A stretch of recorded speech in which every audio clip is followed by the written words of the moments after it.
Dentro de los organismos eucariontes vamos a tener una gran variedad de estilos de vida y de formas. Vamos a tener unos organismos que son unicelulares e incluso grupos que son pluricelulares. Si recordamos el origen de los eucariontes, se debe al proceso de endosimbiosis, donde un grupo de bacterias fagocitó bacterias aerobias. En este caso se piensa que por ahí fue el origen de lo que serían las mitocondrias, lo cual ahí fue donde surgió en primera instancia este tipo de proceso de endosimbiosis. Entonces, los primeros eucariontes están más asociados a un estilo de vida en el fondo marino, donde se movilizaban por el sustrato para buscar sus presas, que podían ser ya sea bacterias o otros eucariontes. Para eso utilizaban unos flagelos.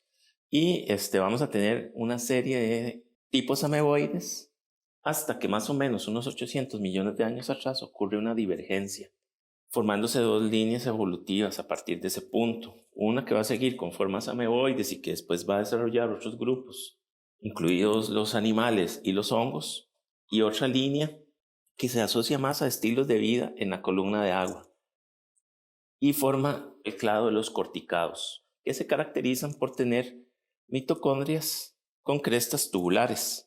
Bueno, en los corticados también vamos a tener dos ramas grandes de organismos en un punto de divergencia, donde grupos como lo que serían algas rojas y plantas adquieren por un proceso igual de endosimbiosis sus cloroplastos. Esto se produce por un proceso de fagocitosis, donde se retiene una cianobacteria dentro de la célula eucarionte y a largo plazo por los procesos de endosimbiosis esto logró convertirse en lo que serían los cloroplastos.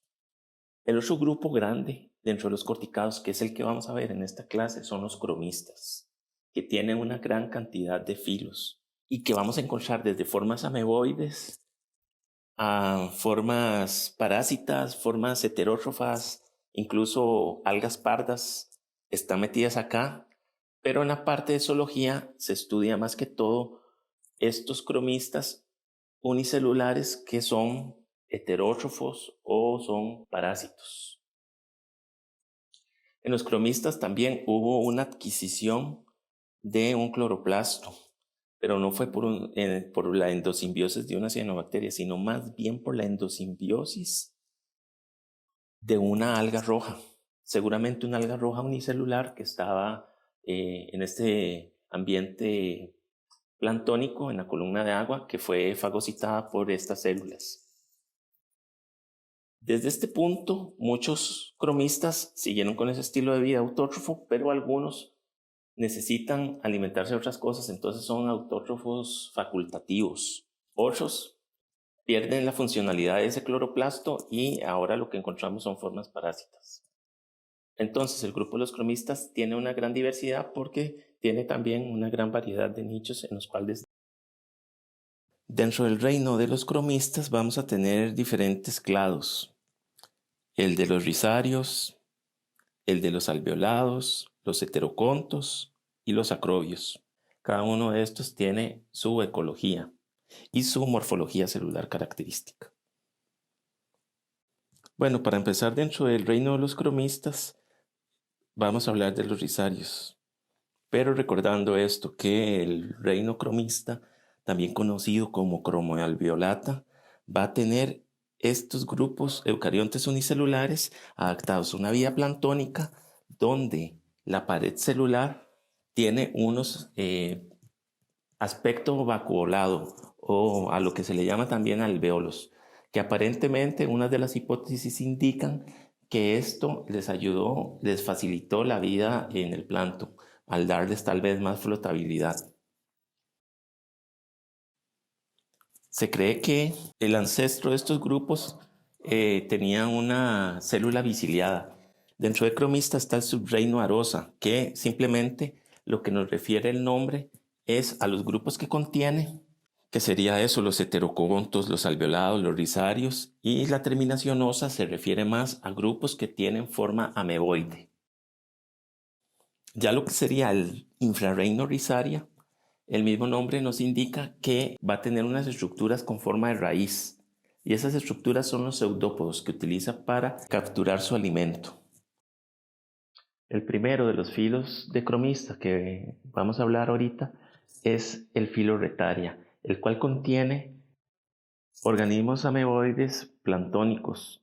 Y hay dos grupos grandes dentro de este filo, que son los radiolarios y los foraminíferos. En estos se caracteriza la célula por tener una cápsula que la protege.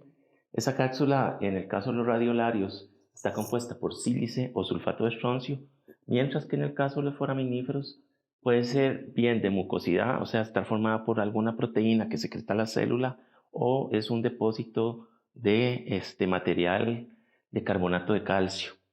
Estas células al morir quedan depositadas en los sedimentos marinos y a largo plazo llegan a formar yacimientos, conocidos como radiolarita o como roca calcárea o calcita. Los radiolarios y los foraminíferos dentro del filo Retaria pertenecen al subfilo Ectorreta. Aquí los radiolarios son un infrafilo y vamos a tener tres clases taxonómicas importantes. Los policistina, que tienden a ser alargados con espinas en ese caparazón. Por otro lado están los Phaeodaria, que la célula está albergada alrededor de una estructura como tipo un enrejado de sílice que la protege. Y por último estarían los acantarios, donde tenemos la célula esférica, de la cual salen espinas como radios y los diferentes tipos de pseudópodos. En todos los radiolarios la cápsula cuenta con perforaciones, y esas perforaciones son las que permiten a esos pseudópodos salir o recogerse. En este caso, los pseudópodos de los radiolarios son largos y finos y se les conoce como axopodios. Cuando algún material alimenticio alcanza a estos axopodios, es capturado y por lo general se va a formar una vacuola que lo retiene y es llevado hacia el cuerpo de la célula gracias a la acción de microtúbulos. También los desechos de la célula son expulsados por vacuolas que son alejados del cuerpo celular a través de estos axopodios. Ya dentro de lo que es la cápsula que protege a la célula, vamos a tener una capa de ectoplasma que se le llama calima con un montón de vacuolas. También vamos a tener muchas de las mitocondrias de la célula que van a estar albergadas ahí, y ya en el interior de la célula tenemos lo que se llama la cápsula central. En esa cápsula central podemos tener uno o varios núcleos, también van a estar el resto de las organelas, y esta cápsula central tiene una pared perforada que es la que brinda comunicación con el ectoplasma. Las espinas con las que cuentan muchos de estos radiolarios se cree que tienen una función para promover su flotabilidad en la columna de agua o bien para reducir el riesgo de depredación como una estructura de defensa. En lo que sería el aspecto reproductivo vamos a tener el proceso de fisión longitudinal donde una célula se va a dividir en dos, pero también procesos de gemación donde puede de pronto surgir una protuberancia de la célula que esa se separa como un nuevo individuo. Muchas veces estos nuevos individuos van a crecer y posteriormente se van a convertir en gamontes, que son los que pueden llevar a cabo la reproducción sexual. El otro infrafilo son conocidos como los foraminíferos. También se le llaman granuloreticulosos. Este grupo tiene más o menos unas 40.000 especies que se han descrito, muchas de ellas fósiles. Como mencionamos, la cápsula que protege la célula es formada muchas veces por un moco que secreta la misma o bien por carbonato de calcio. Esa cápsula va a contar con varias cámaras que están interconectadas, pero sigue siendo una sola célula, donde el citoplasma pasa de una cámara a la otra. Entonces vamos a tener algunos que crecen en forma espiral, otros crecen de forma alargada. En algunos otros esas cámaras pueden ser esféricas y entonces alcanzan un crecimiento más globoso. Este crecimiento por cámaras les ha permitido a algunos alcanzar un tamaño bastante grande.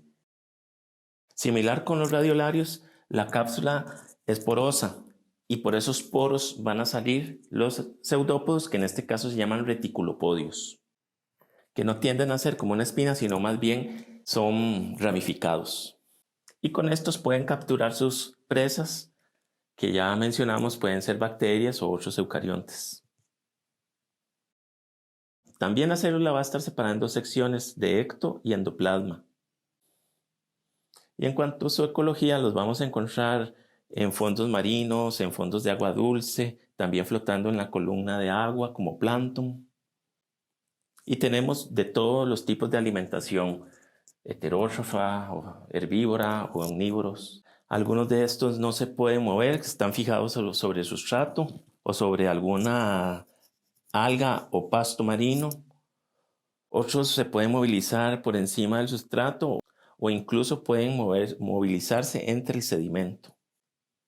En cuanto a la reproducción, vamos a tener también una fase asexual y una fase sexual en algunos de ellos.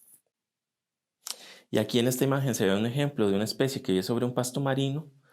Y entonces el proceso comienza en la columna de agua con un individuo que se llama el gamonte, que este puede producir los gametos. En este caso son gametos similares, no tenemos gameto masculino ni femenino.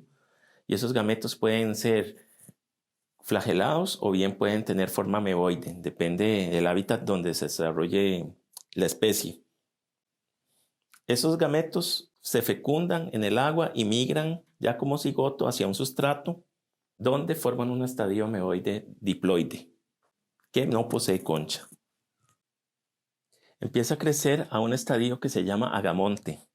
Este agamonte, por un proceso de meiosis, va a formar otros estadios ameboides pequeños que se van a movilizar y van a también estos a crecer por alimentación hasta un punto en que empiezan cada uno de estos a agregar material a su cápsula, material de desecho que está flotando en el agua, y esto les brinda flotabilidad y logran de esta manera llegar hasta la superficie del agua, convirtiéndose de esta manera en los gamontes que van a formar los gametos. Dentro del filo Retaria tenemos otro subfilo que se llama Endomixa. Y acá lo que vamos a tener son especies principalmente parásitas. Hay dos grupos, unos que se conocen como acetosporas, que suelen ser modificados a formas celulares muy pequeñas, las cuales pueden meterse en el sistema digestivo de ciertos invertebrados o también dentro de tejidos de ciertos invertebrados, principalmente marinos. Y ahí las células logran penetrar a estos tejidos y empiezan a formar en algunos casos estadios multinucleados, donde son una sola célula con varios núcleos. Y se están alimentando de las sustancias que brinda el hospedero. Tiene su importancia comercial porque afecta mucho lo que son ciertas almejas comerciales. Después tenemos el otro grupo que se llama proteomixia.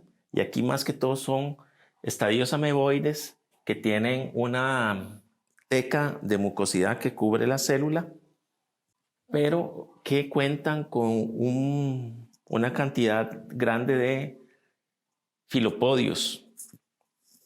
Entonces, suelen estar asociados a algas, donde perforan la célula de las algas y con estos filopodios fagocitan el tejido celular y se están movilizando de una alga a la otra haciendo este tipo de alimentación.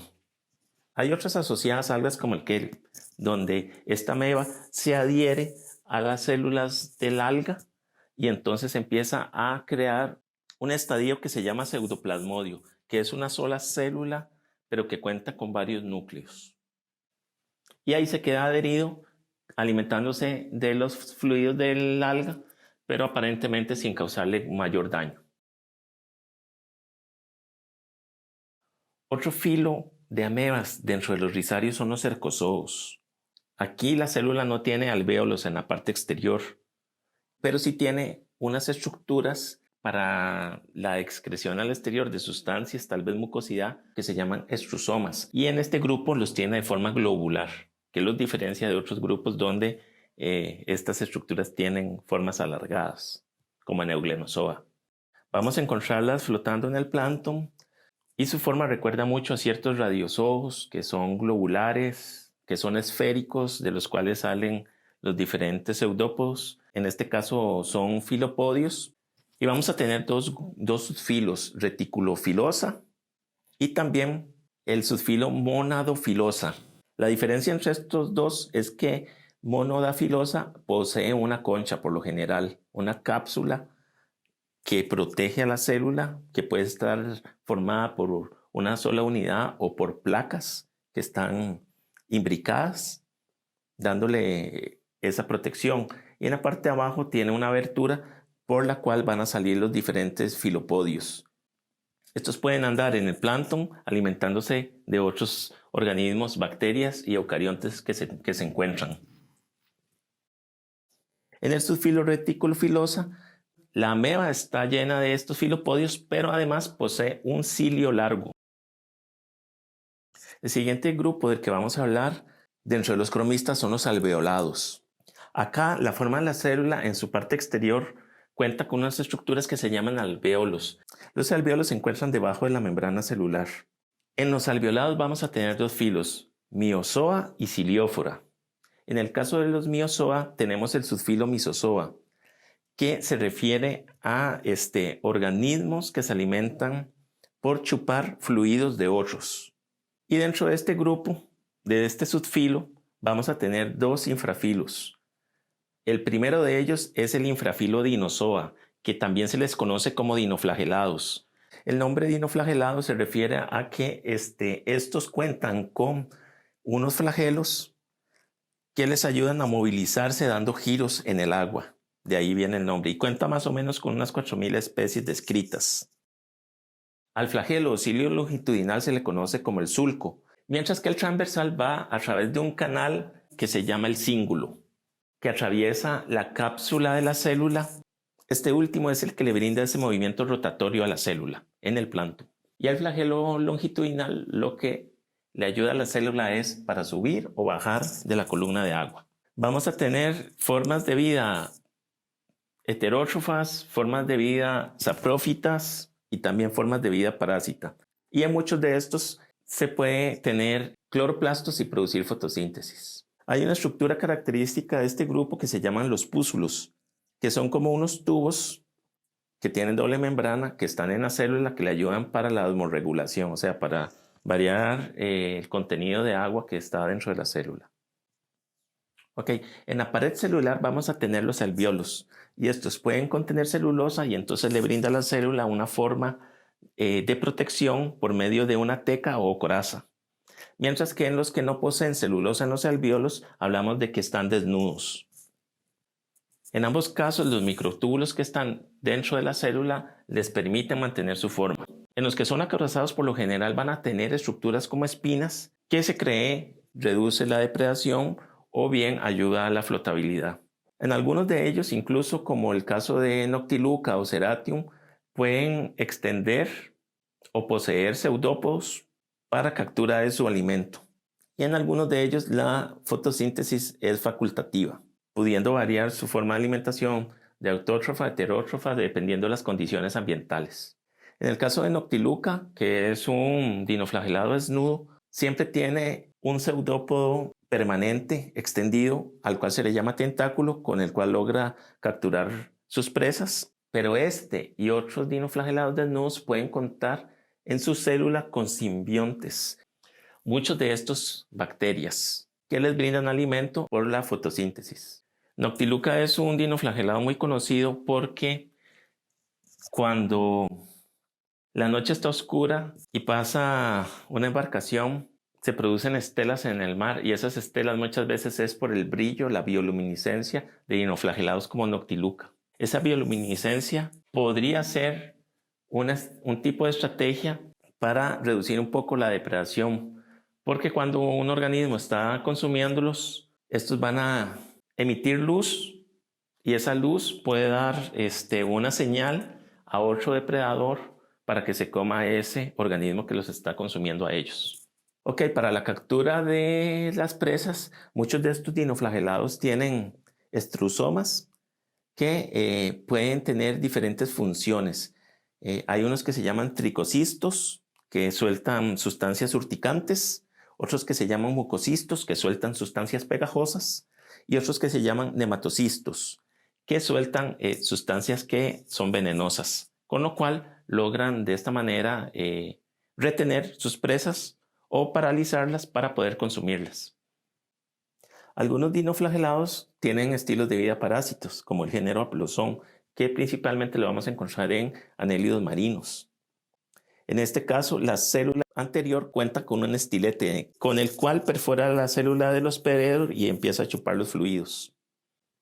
A la célula que se alimenta por medio de ese estilete se le conoce como trofozoito.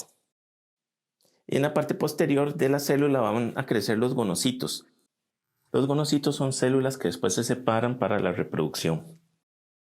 El ciclo de vida en la mayoría de los dinoflagelados va a iniciar con un estadio haploide que está en la columna del agua, que se le llama estadio vegetativo. Este estadio, después de una mitosis, se separa en dos células y esas células se van a comportar como gametos. Aquí hablamos de isogametos porque no distinguimos entre un gameto masculino o uno femenino. Esos gametos en el agua de las diferentes células de dinoflagelado que estaban ahí se van a mezclar y algunos se van a fusionar produciendo un cigoto. Este cigoto entra en la fase de meiosis 1, donde se forma un quiste diploide que se va a ir al fondo, al sedimento marino, y ahí puede permanecer varios tiempo. Dentro del quiste que está en el sedimento se va a iniciar la fase de meiosis 2, donde se producen 4 núcleos. 3 de estos se van a disolver y solo uno va a quedar. Este que queda va a formar el estadio vegetativo haploide, que después va a salir a la columna del agua cuando las condiciones ambientales sean las adecuadas. Una vez en la columna del agua, este estadio vegetativo puede ingresar a ciclos de reproducción asexual, en los cuales puede ser por fisión oblicua o fisión longitudinal. Y cada uno de estos nuevos dinoflagelados puede seguir esos ciclos de reproducción asexual, con lo cual logran colonizar de nuevo la columna de agua. Como mencioné, algunos de los dinoflagelados pueden producir fotosíntesis porque ya sea cuentan con sus propios cloroplastos o bien cuentan con simbiontes fotosintéticos. Algunos de estos dinoflagelados fotosintéticos son los que van a producir las mareas rojas, donde se da un proceso de reproducción asexual muy grande para aprovechar nutrientes que están en el agua, y esos a largo plazo van a ser filtrados por organismos como las almejas, que van a acumular en sus tejidos a estos dinoflagelados y sus toxinas, y que pueden ser perjudiciales para el consumo humano. Otros dinoflagelados fotosintéticos más bien son simbiontes de organismos como corales, esponjas, medusas y otros protozoos. Viven internos dentro de estos grupos y les brindan alimentación por fotosíntesis a cambio del hábitat que los hospederos les están proporcionando. Y muchas veces estos dinoflagelados son los responsables de la coloración que vemos en las diferentes especies de algas, en las diferentes especies de esponjas o de corales. Pero principalmente estos grupos fotosintéticos se ven dentro de la rama de la botánica. Todos los apicomplexos son parásitos y para ello cuentan en su célula con unas estructuras apicales que son filamentosas, con las cuales logran perforar la pared celular del hospedero al cual quieren chupar los fluidos. A este diferente tipo de estructuras se les conoce como complejo apical y hay varios tipos que tienen sus nombres según el tamaño o forma de esas estructuras. Casi siempre los apicomplexos en su estadio trofozoito, que es el que se alimenta, tienen una forma un poco alargada con ese ápice más prolongado. Y esa forma celular es mantenida por los alvéolos, que son característicos de todo el infrarreino. Aquí no vamos a tener cilios, no vamos a tener flagelos, pseudópodos, debido a que ellos, al ser parásitos que se fijan a las células del hospedero, no los requieren para su movilización. Los vamos a encontrar tanto parasitando diferentes invertebrados como grupos de vertebrados. Y estamos hablando alrededor de unas 5.000 especies de estos organismos. Es interesante porque, como les mencioné en los cromistas, hubo una endosimbiosis de donde se adquirió un cloroplasto a partir de algas rojas. Y en estos grupos de los apicomplexos, a pesar de que son parásitos, tenemos evidencia de la presencia de ese cloroplasto, que ahora es vestigial. A esta estructura se le llama un apicoplasto y está formado por 4 membranas celulares. Ya no produce sustancias de la fotosíntesis, pero sí se ve que aún cuenta con ADN y funciona para la producción de ciertos ácidos grasos que requiere la célula para su funcionamiento. Aparte de eso, se ha encontrado evidencia de que ha habido traspasos de genes de otros eucariontes entre estos grupos. Entonces, podemos ver ciertas regiones del ADN en los apicomplexos que son pertenecientes a otros grupos de eucariontes. En lo que serían los grupos de los parásitos pertenecientes a apicomplexas, tenemos unos que se conocen como gregarinas. En estos, el trofozoito alargado suele adherirse al sistema digestivo de ciertos invertebrados. Hay un filamento que va a perforar esas células y va a empezar a chupar esos fluidos. En muchos apicomplexos hay un proceso que se llama esquizogamia, principalmente en los que son parásitos intracelulares. Como las gregarinas son parásitos que perforan la célula, pero la mayoría del cuerpo celular del parásito permanece fuera de la célula del hospedero, no se hace proceso, sino que lo que se forma es un cigoto. Y en ese cigoto se da una reproducción asexual por fisión múltiple. Acá en el ciclo de vida, en la parte superior de la diapositiva, podemos ver el inicio de este proceso con un estadio que se llama el esporozoito. Es un estadio microscópico que va a ingresar al hospedero. Principalmente podría ser por la ingesta de heces donde están estos estadios. Cuando el hospedero consume algún material que está contaminado por heces que contenían estos estadios, puede adquirir el parásito. Y entonces, una vez dentro del digestivo del hospedero, va a empezar a adherirse a sus células, a chupar alimento, a ir creciendo en un estadio conocido como trofozoito. Una vez maduros, estos trofozoitos se comportan como gamontes, o sea, como reproductivos, y dos se van a juntar, uniéndose por sus complejos apicales. Alrededor de esto se va a formar una cápsula que va a formar el quiste, y adentro están los dos gamontes, ahora funcionando como gametocistos. Estos van a producir por mitosis diferentes gametos, y los gametos producidos por una célula se van a fecundar con los gametos producidos por la otra célula, lo que origina varios cigotos presentes dentro del quiste. Aquí sí vamos a tener gametos masculinos y gametos femeninos. Estos quistes van a salir en las heces del hospedero. Cada cigoto va a entrar en un estadio de reproducción asexual por medio de meiosis, donde se van a formar un montón de esporocistos. Y estos esporocistos son los que eventualmente tienen el poder de ingresar en un nuevo hospedero. Como mencionamos, pueden ser entonces parásitos en diferentes invertebrados como artrópodos o lombrices, o pueden estar también en mamíferos. Pero por lo general, este grupo de las gregarinas se caracteriza porque esos trofozoitos son grandes. El otro grupo de parásitos dentro de apicomplexa son la clase Coccidia. Aquí estamos hablando de formas aún más pequeñas, más microscópicas que en gregarina. Y muchos de ellos logran ser parásitos intracelulares.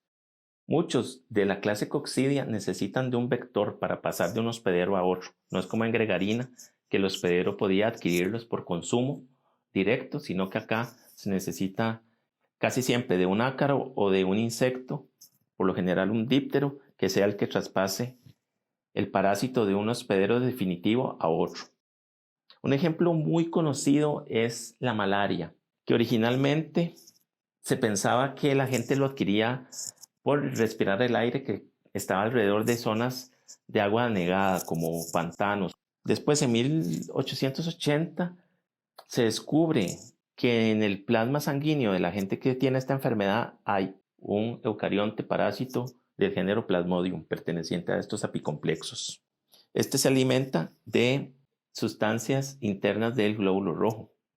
En 1887 ya se determina que hay un vector y es un mosquito del género Anopheles, que Anopheles significa dañino, debido a esta enfermedad que causaba. Al chupar sangre de un hospedero e ir a picar a otro hospedero, traspasaba el parásito. Y al ser Anopheles un mosquito, como en muchos dípteros, la larva se desarrolla, en este caso, cerca de aguas estancadas como pantanos. Y por eso es que la gente que pasaba por los pantanos se solía enfermar de malaria. De esta manera, la enfermedad adquiere otro nombre que se llama paludismo, porque paludis significa pantano, que es el hábitat donde se desarrolla el vector. El ciclo de vida inicia cuando un mosquito, Anopheles, chupa sangre de un hospedero vertebrado y adquiere las células que se comportan como gametos del apicomplejo. Vamos a tener gameto masculino y gameto femenino. Entonces, estos van a ir por la boca del díptero, se va a producir ahí la fecundación, produciendo un cigoto 2N, y este cigoto logra penetrar la pared del digestivo del mosquito. Y una vez en la pared del digestivo del mosquito, va a iniciar el proceso de esporogonia, que es una reproducción asexual por meiosis. Se forman un montón de esporozoitos y estos esporozoitos salen de esas células del digestivo y van a migrar hacia las glándulas salivales del mosquito. Y hay estudios que indican que el mosquito no va a sentir ganas de volver a picar hasta que tiene estos esporozoitos en sus glándulas salivales. Una vez pasado eso, el mosquito pica de nuevo a un hospedero y cuando está chupando sangre de ese hospedero, estos esporozoitos van a penetrar en el fluido sanguíneo y van a migrar hacia alguna célula.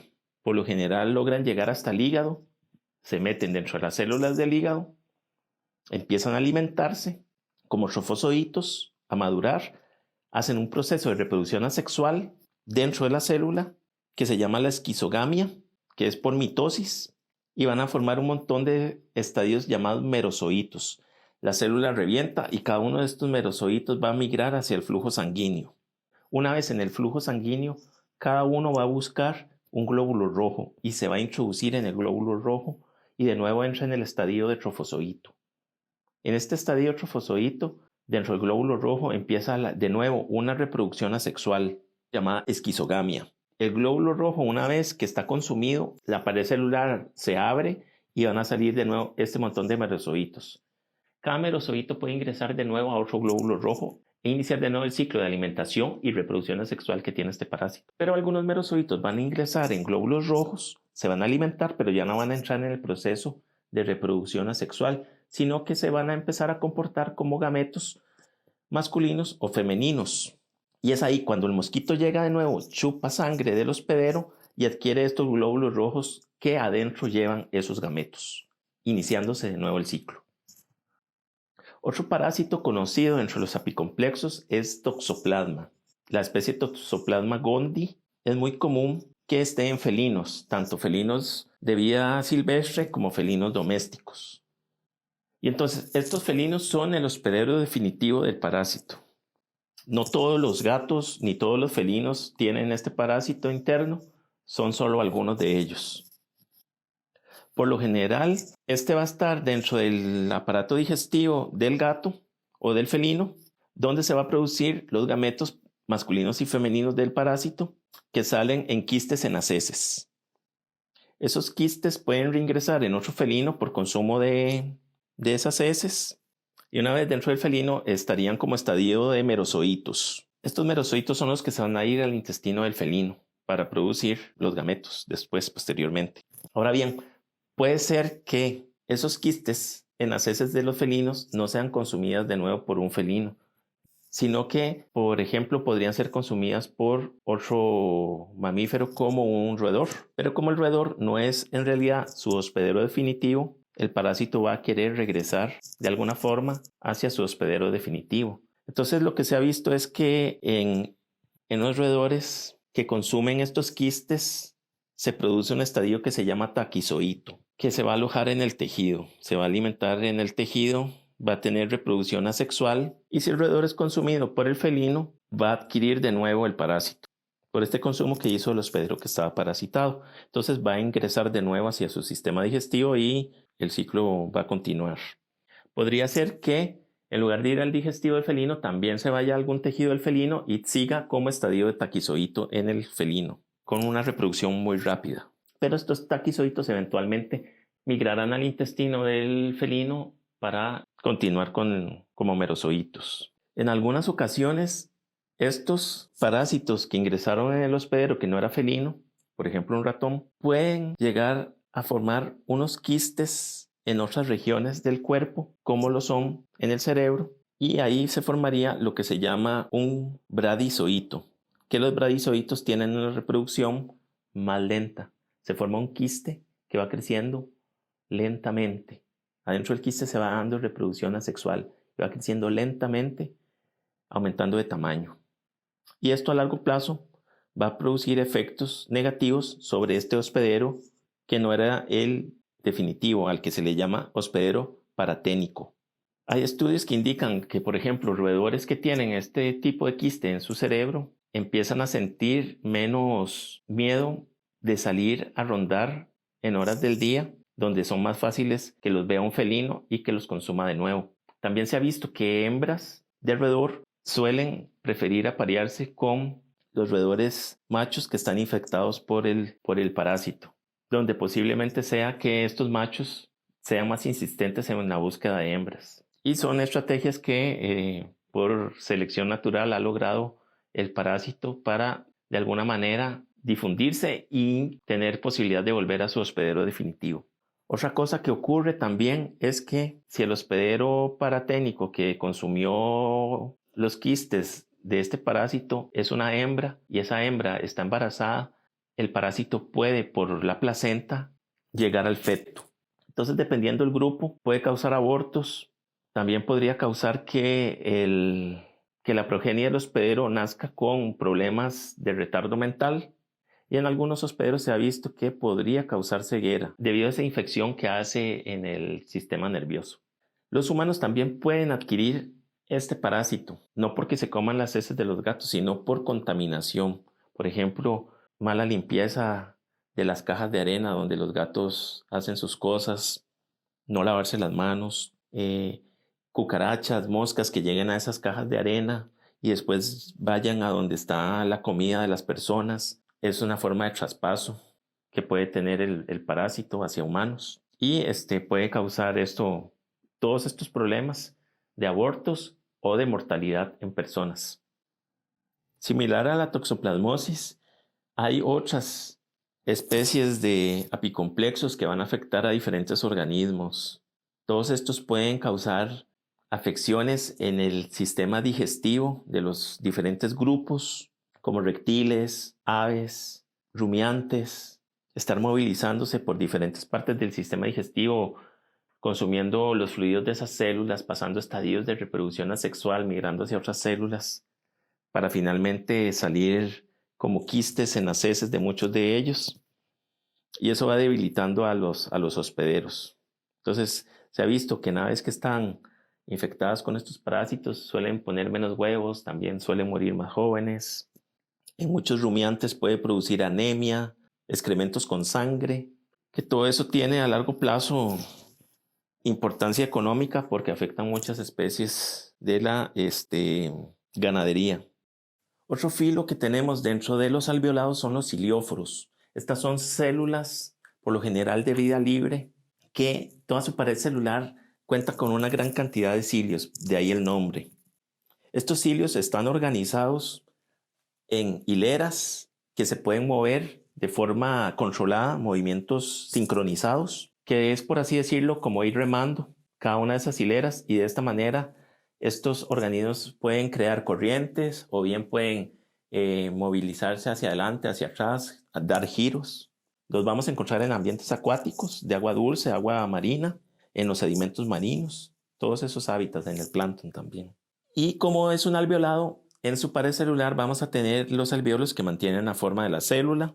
Vamos a tener diferentes estructuras asociadas a los cilios, como las cinetias, que conectan, son microtúbulos que conectan una hilera de cilios con la siguiente. Y también vamos a tener extrusomas que expulsan sustancias hacia el exterior que estos cilióforos utilizan para capturar sus presas. Entre los extrusomas vamos a tener, por ejemplo, tricocistos que sueltan sustancias urticantes y toxocistos que sueltan sustancias tóxicas, con las cuales ya sea logran paralizar o disuadir también algún depredador que quiera consumirlos a ellos. Entonces, los ciliados vamos a tener formas sésiles pegadas al sustrato, formas móviles, algunos pueden ser solitarios, otros pueden formar colonias. Vamos a tener de vida libre y finalmente algunos cuantos son simbiontes. Y dentro de esos simbiontes algunos pueden ser parásitos.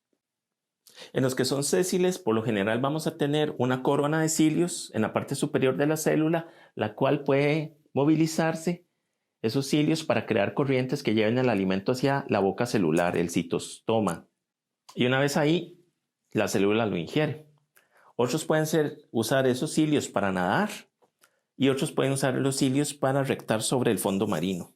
Esa boca celular por lo general posee una citofaringe, que es un espacio con forma de embudo donde se va a alojar a la presa para después poderla ingresar por vacuolas al interior de la célula. Y hay varios tipos de alimentación: filtradores, herbívoros, bacteriófagos, parásitos, etc. En la estructura celular de los ciliados vamos a tener una característica que los distingue del resto, que es que poseen dos tipos de núcleo: un macronúcleo, que es hiperpoliploide, y un micronúcleo, que es diploide. El micronúcleo está más asociado a los procesos reproductivos, mientras que el macronúcleo está más asociado a expresarse para que después se produzcan todas las sustancias que necesita la célula para su metabolismo. El proceso de reproducción también es característico en ciliados respecto al resto de los eucariontes unicelulares. Y acá lo que vamos a tener es que se van a juntar dos individuos, van a fusionarse por sus paredes celulares y va a empezar un proceso donde se degradan las organelas internas, se va perdiendo el macronúcleo, se degenera y solo nos quedan los micronúcleos. En cada uno de los dos individuos que se juntaron, que se llaman conjugantes, en cada uno de ellos los micronúcleos se separan en dos y después cada uno de estos nuevos micronúcleos de nuevo se separa en dos, lo que nos lleva a un total de tener 4 nuevos micronúcleos en cada conjugante. De esos 4 en cada conjugante se escoge solo uno y los otros 3 se disuelven. Seguramente se va a escoger el que muestre más diferencia genética respecto al conjugante. Estos micronúcleos escogidos en cada conjugante tienen de nuevo otra división. Y entonces cada conjugante le brinda a su contraparte uno de estos micronúcleos, que ahora son haploides. Con el micronúcleo propio haploide y el que le da el conjugante se da una fusión, lo que va a producir un cigoto que ahora de nuevo es 2N. Y después ya los conjugantes se separan, pero sus micronúcleos son una recombinación de información genética, ya no es los mismos organismos que eran cuando iniciaron el proceso de conjugación. Y una vez que están separados los conjugantes, ellos van a entrar en procesos de reproducción asexual para generar más individuos. Bueno, cuando se da ya la reproducción sexual, se separaron los conjugantes, el micronúcleo tiene los genes necesarios para que se forme de nuevo el macronúcleo, donde se produce una repetición de copias de los genes que estaban en el micronúcleo. Y por esa razón el macronúcleo llega a ser poliploide. Incluso puede ser 1900 veces más repetición de los genes por amplificación de lo que tenía el micronúcleo.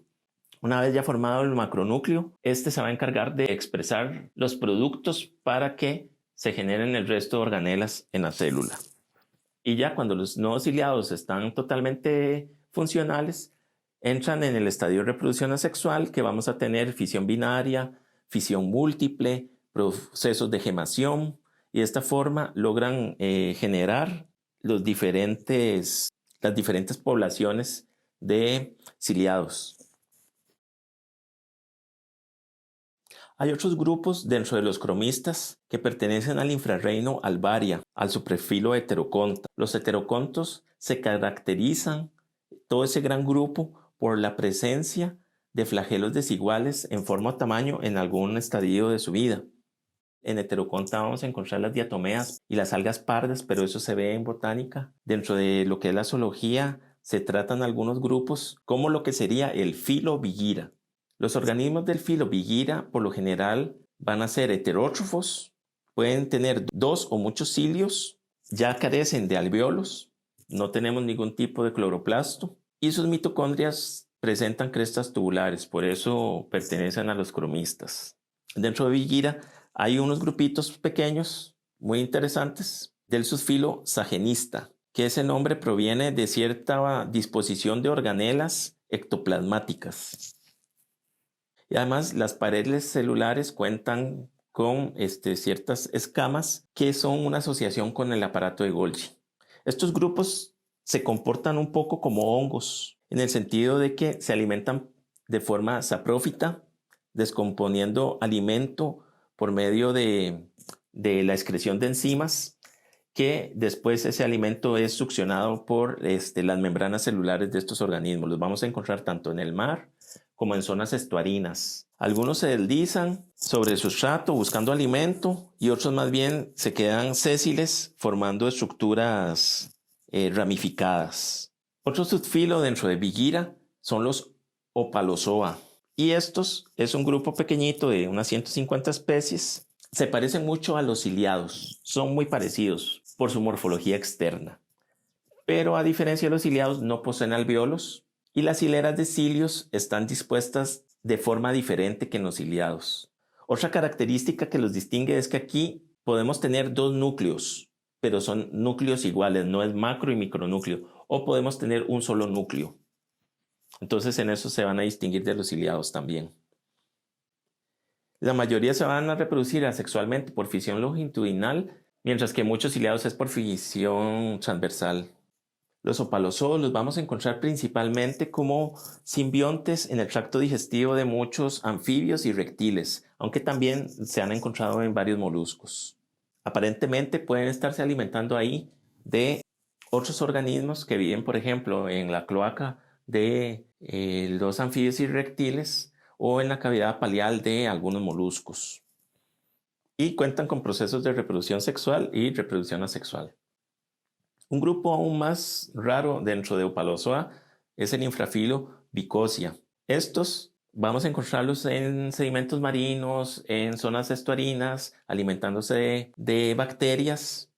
Por lo general vamos a tener que son biciliados y uno de sus cilios es largo y cuenta con una mastigonema que los caracteriza. Algunos pueden ser sésiles, tener incluso un collar de microvellosidades similar al de Cuanozoos. Pueden estar protegidos dentro de una cápsula o no tenerla. Dos géneros más conocidos son pseudobobo y cafetería, que viven en sedimentos marinos.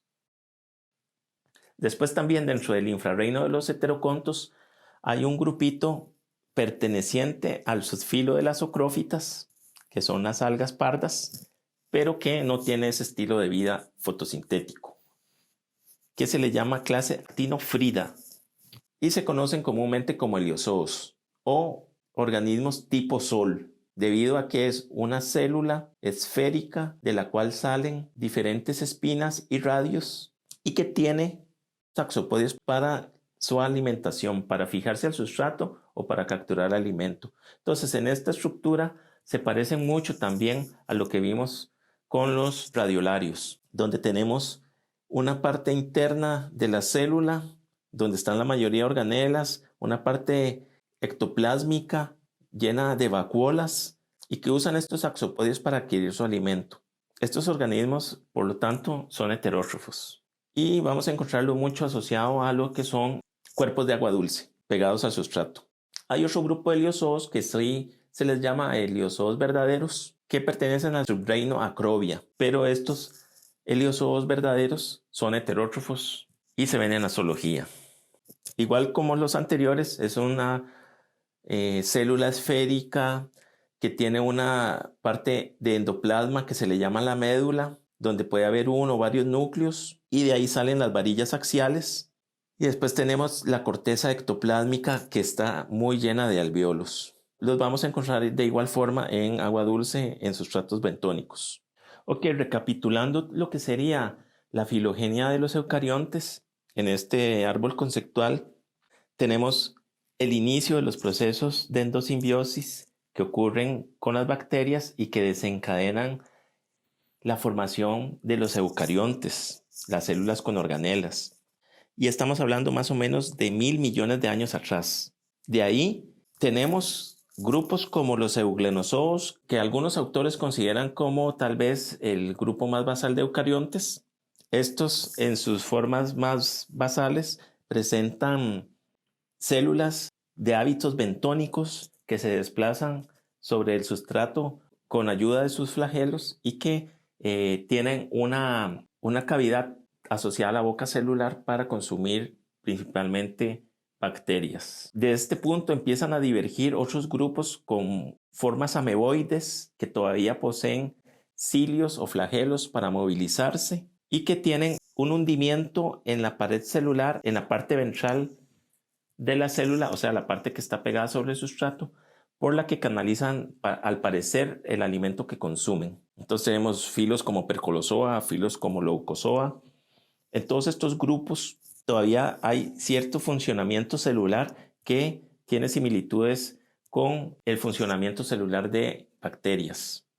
Pero más o menos unos 800 millones de años atrás se da un cambio en el citocromo C que modifica un poco el metabolismo de las células y en este punto es donde tenemos una divergencia hacia lo que serían formas ameboides un poco más complejas, que serían los sarcomastigotos, donde tenemos los sulcozoos que todavía presentan flagelos y esa excavadura en la pared celular. Y ya tenemos los amebozoos, que se movilizan gracias a pseudópodos, y en la mayoría de ellos no vamos a tener la presencia de flagelos. También vamos a contar ya con lo que serían los guanozoos, que son células que poseen un solo flagelo y un collar de microvellosidades. Y estas células con ese flagelo o con estas microvellosidades son los que unifican a un clado que se llaman los opistocontos. Y dentro de los opistocontos, junto con los guanozoos, se da un punto de divergencia, más o menos unos 640 millones de años atrás, donde unas líneas evolutivas adquieren la pluricelularidad. Y esas líneas que adquieren la pluricelularidad sería lo que formaría después todo el reino fungi y lo que forma después todo el reino de los animales. A toda esta gran línea evolutiva, desde Eugenozoa hasta animales y hongos, se le conoce como los podiados. La otra línea es la de los corticados, que como ya vimos, están más asociados a un estilo de vida en la columna de agua, por lo tanto planctónico, aunque después varios grupos adquieren hábitos bentónicos y se caracterizan por tener células por lo general con 2 o más cilios y una pared celular alveolada, que les ayuda a mantener la forma y que también posiblemente les ayude a mantener un poco de la flotabilidad de la célula. Dentro de los corticados, pues tenemos lo que serían plantas, algas rojas, algas pardas, que son fotosintéticos, pero también hay algunos grupos que son del plancton y los cuales se alimentan de forma heterótrofa, o grupos que después se hicieron bentónicos, son heterótrofos, o también grupos que llegan a ser parásitos de vertebrados, que los vertebrados surgen mucho posteriormente en la evolución y estos grupos de cromistas se adaptan con la aparición de los vertebrados para hacer sus parásitos.